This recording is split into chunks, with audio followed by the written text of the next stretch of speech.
Today I have this iPhone 12 Pro. It was launched back in 2022 and now it is 2026. Let's find out that it is worth in 2026 or not.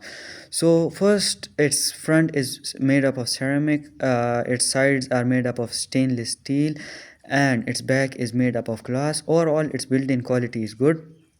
It has an A14 bionic chip which is very powerful. When we come to its camera, it has an ultra wide lens 0.5, plus it has a night mode, and its portrait is very good. We can zoom in its portrait. Overall, it is very good, and it is around $300, so which is very cheap, and you can buy it, and it is worth buying in 2026. So don't forget to like, share, and subscribe to my channel.